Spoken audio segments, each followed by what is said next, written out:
नमस्कार दोस्तों। मैं एडवोकेट सुधीर वाजपेयी कानपुर नगर से आपका बहुत बहुत स्वागत करता हूं। आज मैं आपके समक्ष एक बहुत ही महत्वपूर्ण जानकारी लेकर उपस्थित हुआ हूं, जो कि पत्नी के साथ क्रूरतापूर्ण व्यवहार से संबंधित है। जब पत्नी विवाह के पश्चात विदा होकर अपनी ससुराल जाती है और ससुराल में उसके पति व पति के घर वाले यानी ससुराल वाले उसको कम दहेज का ताना देकर शारीरिक व मानसिक रूप से प्रताड़ित करते हैं और उससे अतिरिक्त दहेज की मांग करते हैं और वह अतिरिक्त दहेज की मांग पूरी ना होने पर उसको ससुराल से मार पीट कर निकाल देते हैं। तब ऐसी स्थिति में पत्नी के पास क्या क्या कानूनी अधिकार हैं, यानी वह किन किन कानूनी अधिकार का प्रयोग कर अपने कानूनी राइट्स को प्राप्त कर सकती है।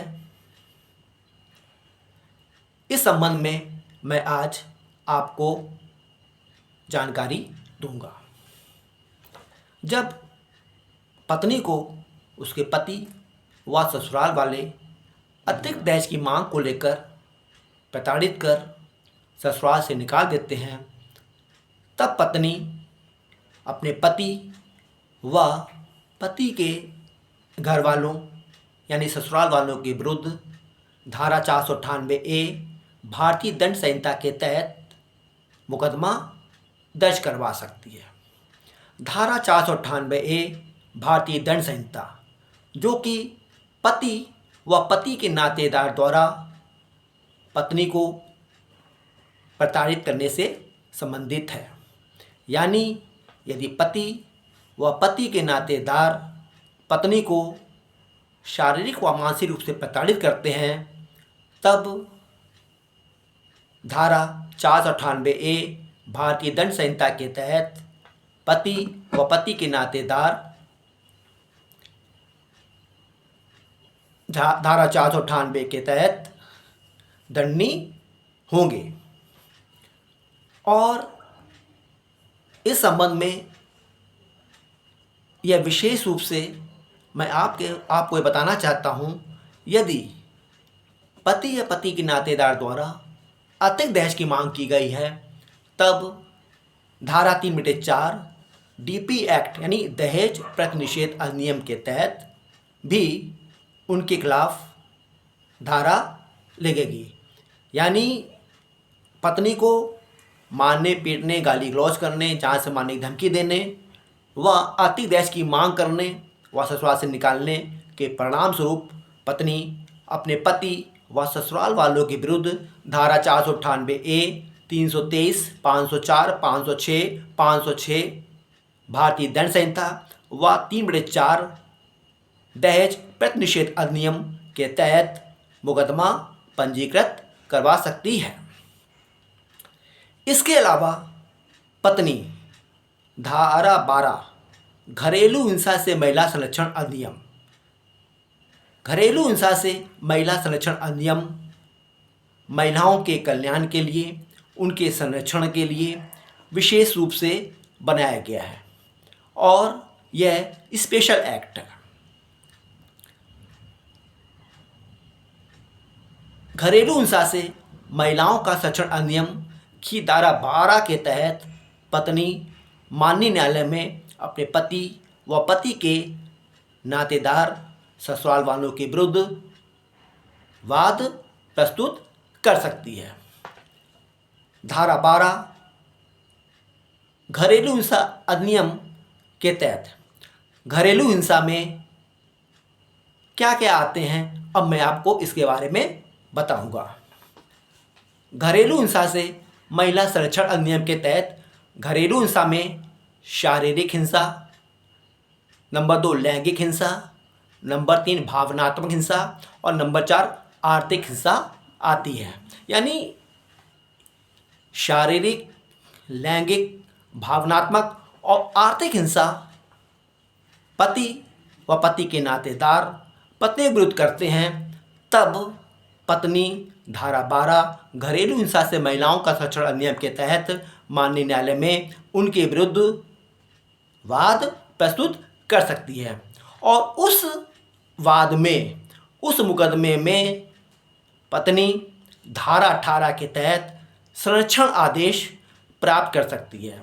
धारा 18 के तहत संरक्षण आदेश में घरेलू हिंसा के कार्यों को रोकने के लिए या पत्नी अपने ससुराल में जिस स्थान में रह रही है वहाँ पर घरेलू हिंसा कार्य करने वाले व्यक्ति को, पति को या किसी अन्य व्यक्ति को आने से रोकने का भी आदेश प्राप्त कर सकती है। धारा 19 के तहत निवास आदेश, पत्नी धारा 19 के तहत निवास आदेश के तहत पत्नी अपनी ससुराल में जिस स्थान में रहती है उसको निकालने या बेदखल करने से रोकने के लिए भी वह धारा 19 के तहत निवास आदेश माननीय न्यायालय से प्राप्त कर सकती है। धारा 20 के तहत धनी अनुतोष, धनी अनुतोष में पत्नी व पत्नी के नाबालिग बच्चों के भरण पोषण हेतु आदेश व पत्नी के बीमारी, इलाज व चिकित्सीय खर्चे से संबंधित आदेश और पत्नी की संपत्ति में हुए नुकसान की क्षतिपूर्ति से संबंधित आदेश वह धारा 20 के तहत प्राप्त कर सकती है। धारा 21 के तहत अभिरक्षा आदेश। अब मैं आपको यह बताता हूं कि धारा 21 के तहत अभिरक्षा आदेश में पत्नी को क्या अधिकार है। धारा 21 अभिरक्षा आदेश के अंतर्गत पत्नी, यदि पत्नी को उसके पति व ससुराल वालों ने ससुराल से निकाल दिया है और उसके बच्चे को अपने पास रख लिया है, तब पत्नी धारा 21 अभिरक्षा आदेश के तहत अपने बच्चे को प्राप्त करने के लिए माननीय न्यायालय से आदेश प्राप्त कर सकती है और माननीय न्यायालय धारा 21 घरेलू हिंसा से महिला सुरक्षा अधिनियम के तहत अभिरक्षा आदेश में उसके बच्चे को पत्नी की अभिरक्षा में दिए जाने का आदेश पारित कर सकते हैं। अब मैं आपको बताता हूं धारा 22 घरेलू हिंसा से महिला संरक्षण अधिनियम। धारा 22 घरेलू हिंसा से महिला संरक्षण अधिनियम के तहत पत्नी अपने साथ हुए शारीरिक, मानसिक और भावनात्मक क्षति की क्षतिपूर्ति हेतु अपने पति व ससुराल वालों से क्षतिपूर्ति यानी कंपनसेशन भी प्राप्त कर सकती है। यानी धारा 12 घरेलू हिंसा से महिला संरक्षण अधिनियम के तहत पत्नी धारा 18 के तहत संरक्षण आदेश, धारा 19 के तहत निवास आदेश, धारा 20 के तहत धनी अनुतोष, धारा 21 के तहत अभिरक्षा आयोग और धारा 22 के तहत प्रत्यय आदेश यानी कंपनसेशन प्राप्त कर सकती है। अब मैं आपको ये बताऊंगा कि इसके अलावा पत्नी के पास और क्या अधिकार है। पत्नी धारा 125 दंड प्रक्रिया संहिता के तहत अपने व अपने नाबालिग बच्चों के भरण पोषण हेतु भरण पोषण का वाद भी माननीय न्यायालय में प्रस्तुत कर सकती है।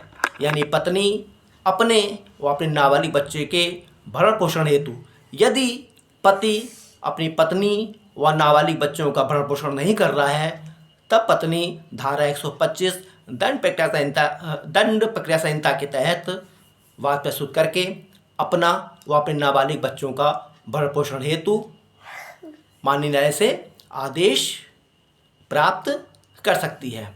यहाँ पर विशेष रूप से ध्यान देने योग्य बात यह है कि माननीय न्यायालय धारा 125 दंड प्रक्रिया संहिता के तहत जब अंतिम आदेश करेंगे तब वह पति की आर्थिक स्थिति, उसकी जीवन शैली, उसके स्टेटस के अनुसार भरण पोषण का आदेश पारित करेंगे और